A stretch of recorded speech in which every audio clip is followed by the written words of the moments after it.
शंकर दिग्विजयं जगद्गुरु शंकर दिग्विजयं शंकर दिग्विजयं जगद्गुरु शंकर दिग्विजयं।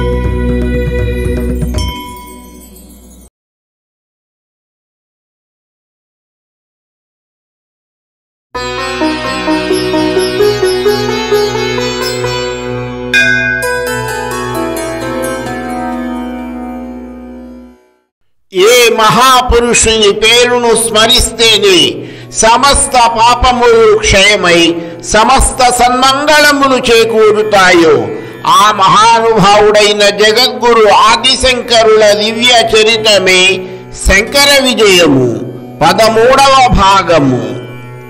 తనను అనన్య భక్తితో సేవిస్తూ విషయములను శ్రద్ధతో గ్రహిస్తున్న సనందునికి శంకరులు ఉపనిషత్తుల బ్రహ్మసూత్రముల సారమును ఆమూలాగ్రముగా పఠింపచేస్తూ సర్వ విద్యల సారమును బోధించడము, ఇది మిగిలిన శిష్యులకు ఈర్ష్యను కలిగించడము, వారు సనందునిపై లేనిపోని నిందారోపణలు శంకరుల వద్ద చేయడము, వారికి గుణపాఠమును చెప్పాలని శంకరులు అవతలి ఒడ్డున ఉన్న సనందుని రమ్మని పిలవడము, అతడు నదిని దాటి వస్తుండగా గంగానది అతని పాదముల కింద పద్మములను ఉంచడము, యువతలి ఒడ్డుకు వచ్చిన సనందునికి శంకరులు పద్మపాదుడు అని నామకరణము చేయడము మనము గత భాగములో తెలుసుకుని ఉన్నాము. మిగిలిన వివరములను ఈ భాగములో తెలుసుకుందాము.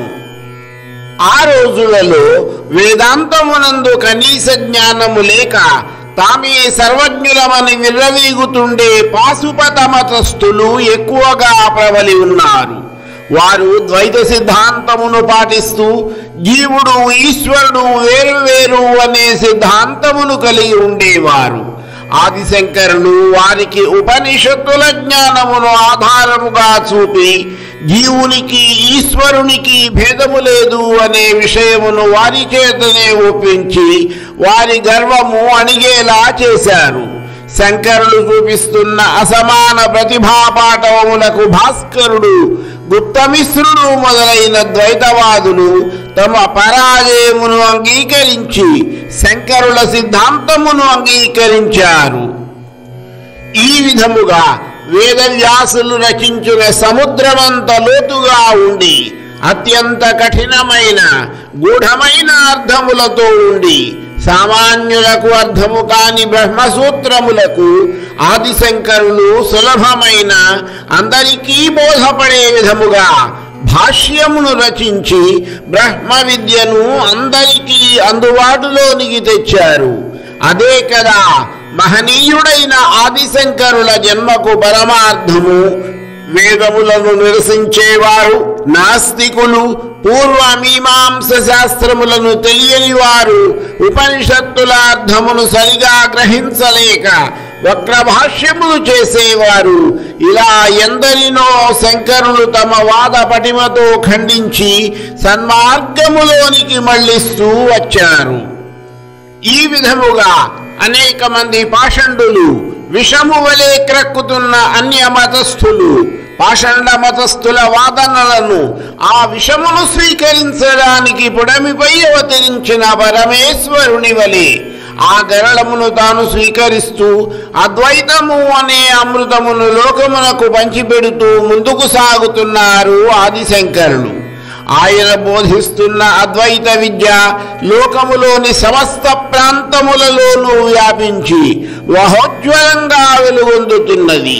ప్రజలందరూ ఆదిశంకరులు ఈ లోకమును ఉద్ధరించిన సాక్షాత్ శివస్వరూపముగా భావించి ఆరాధిస్తూ ధన్యాత్ములవుతున్నారు.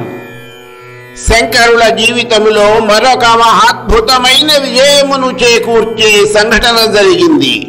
ఒకరోజు శంకరులు గంగానదీ తీరములో తమ శిష్యులకు బ్రహ్మసూత్రములకు సంబంధించిన సందేహములను నివృత్తి చేస్తున్నారు. ఆ సమయములో ఒక వృద్ధ బ్రాహ్మణుడు అక్కడికి వచ్చి తమరు ఎవరు, శిష్యులకు ఏం బోధిస్తున్నారు అని ప్రశ్నించాడు. వారిలో ఒక శిష్యుడు, స్వామి, మా గురుదేవుడు మాకు బ్రహ్మసూత్రములకు సంబంధించిన సందేహములను నివృత్తి చేస్తున్నారు అని సమాధానమిచ్చాడు. అప్పుడు ఆ వృద్ధుడు శంకరులతో, వేదవ్యాసులు రచించిన బ్రహ్మసూత్రములకు తమరు భాష్యములను రచించారా? చాలా ఆనందకరమైన విషయం.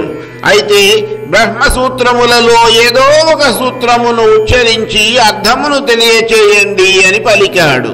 అప్పుడు శంకరులు, స్వామి, మహానుభావులైన వేదవ్యాసుల అనుగ్రహముతో పరమేశ్వరుని ఆశీర్వాదంతో మాత్రమే భాష్యమును రచించాను. తమరు ఏ సూత్రమునకు అర్థమును తెలుపమంటారో ఆజ్ఞాపించండి, నాకు తెలిసినంత వరకు వివరిస్తాను అని పలికారు. అప్పుడు ఆ వృద్ధ బ్రాహ్మణుడు శంకరులతో, నాయన, బ్రహ్మసూత్రములలోని 3వ అధ్యాయములో తదంతర ప్రతిపత్తౌ అనే సూత్రమునకు అర్థమును తెలియచేయి అని కోరారు. అందుకు శంకరులు, స్వామి, మరణ సమయములో జీవుడు శరీరములోని ఇంద్రియముల నుండి విడిపోయి సూక్ష్మభూతాంశములతో కలిసి సూక్ష్మదేహములోనికి ప్రవేశించి పరలోక ప్రయాణము చేస్తున్నాడు. ఈ విషయమునే తదంతర ప్రతిపత్తౌ అనే సూత్రము ప్రతిపాదిస్తున్నది అని తెలియజేశారు. అయితే ఈ వాదనతో అంగీకరించని ఆ వృద్ధ బ్రాహ్మణుడు అనేక విధములుగా శంకరుల భాష్యము సరి అయినది కాదని వాదించాడు. వారిరువురి మధ్య చాలాసేపు వాద ప్రతివాదములు జరిగాయి. అప్పుడు అక్కడే ఉన్న పద్మపాదుడు శంకరులతో, గురువర్య, ఈ మహనీయుడు సామాన్యమైన మానవ మాతృనిగా తోచుటలేదు.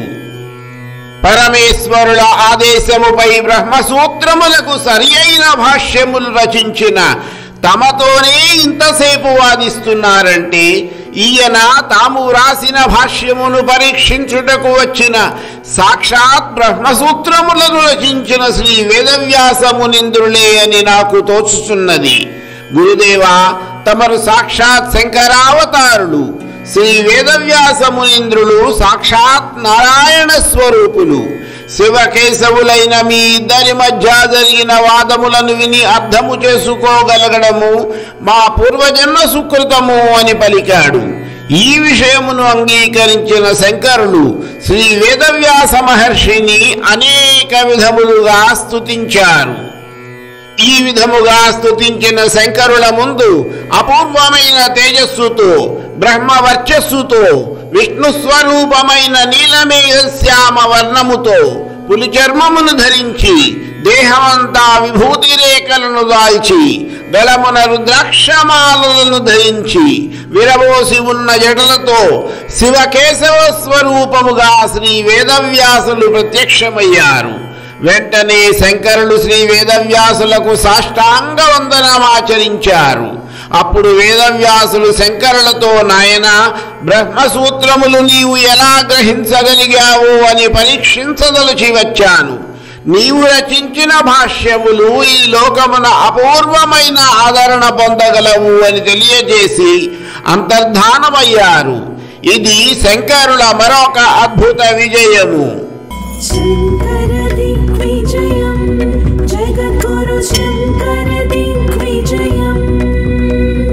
శంకర దిగ్విజయం జగద్గురు శంకర దిగ్విజయం.